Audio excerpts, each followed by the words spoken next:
pa-Pilipina, Bisaya, living here in China. Sorry.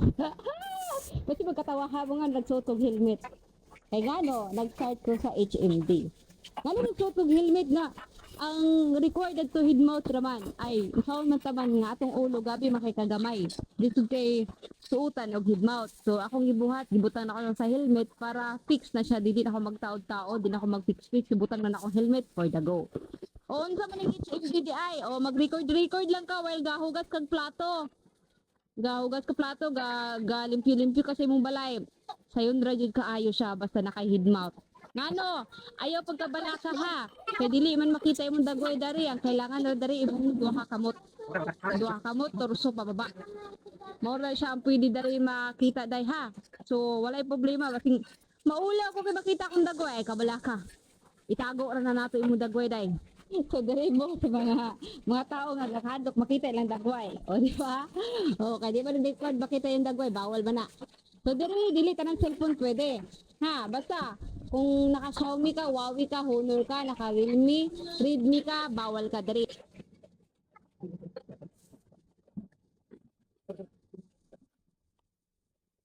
Every time maglimpyo ko ako anak, apil-apil po na siya na ako na siya kawali yung walis igma. Oh, giduol na siya sa ako Kaya nalibang daw siya, baho na daw siya, kailangan na siya mag-change yung diaper o magpalimpyo na niya sa yung lubot dahil. Diba? Oh, ano mo tayo, commercial. After ko mag-video, gina-check na ko na mga video, pila ka minute na.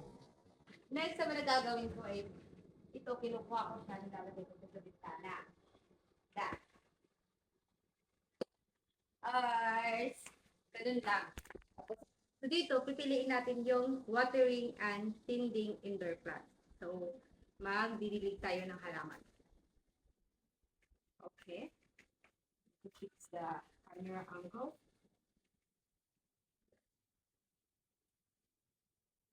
Okay. O sa part ng watering and indoor plant ha, pwede tayong magputol ng ano dito, mga sirang dahon gamit yung gunting. So wag kayong mag-alala, hindi lang watering yan. So hindi lang ako nagkuhan.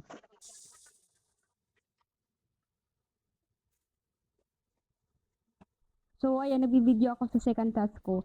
Palubat na pala yung phone ko kasi pagising ko, hindi ako nag-charge.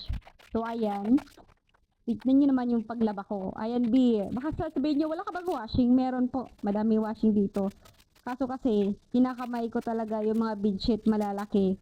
Kahit naman yung mga damit, kinakamay ko muna siya talaga bago ko siya nilalagay sa washing. Pero yung mga damit, most of the time naman, hindi ako nag-washing ng damit. Mga bedsheet lang. Pero nilalaban ko pa